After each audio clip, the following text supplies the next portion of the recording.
Then how do you deal with the cognitive dissonance caused by Trump's position? Obviously, you support Trump, but his position on the Palestinian cause, many pro-Palestinians... Well, he said he'd stop the war.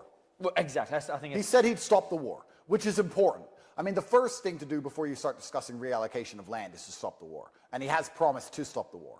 He has not said he's So you mean even if he's, let's say, very pro-Israeli, as long as he stops the war, that's what matters? Well, I think that he has more chance of stopping the war than Kamala. The first thing to do would to be stop the bleeding.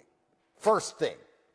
I'm not saying he's the perfect person. I don't know what he's going to do. I'm not saying he's going to provide. And you're allowed to disagree with many of his positions, and I'm allowed to disagree even if you like him. 100%. I can still think he's the best person for America. You'd be an idiot to like everything he does. That's just blind trust. But a lot of people are idiots. I think a lot of the reason the American right support Israel is because they just like everything the American right do.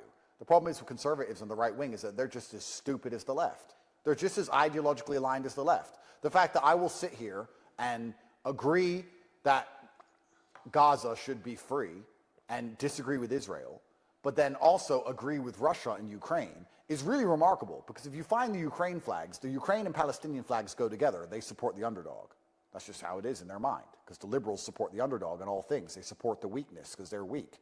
So they support the Palestinian cause, which they're right on, and they support Ukraine, which they're wrong on. But they're just ideologically aligned to the underdog.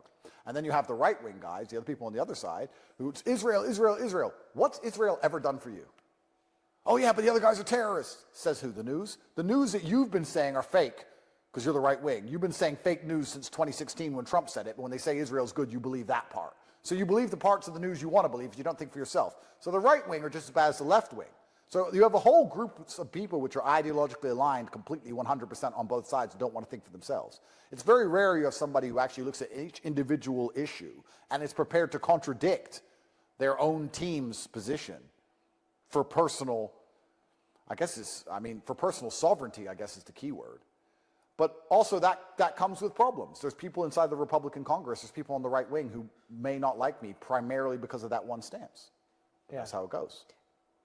If you had to solve Trump said he'll solve the Ukraine war in 24 hours, whatever it is, let's say a few days or weeks or months.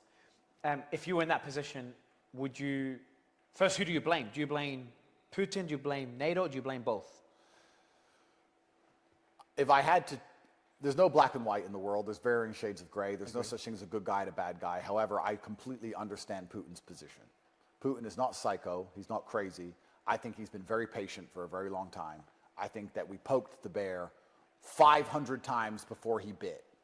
So to complain how hard he bites is kind of stupid, considering you poked him 499 times and he did nothing.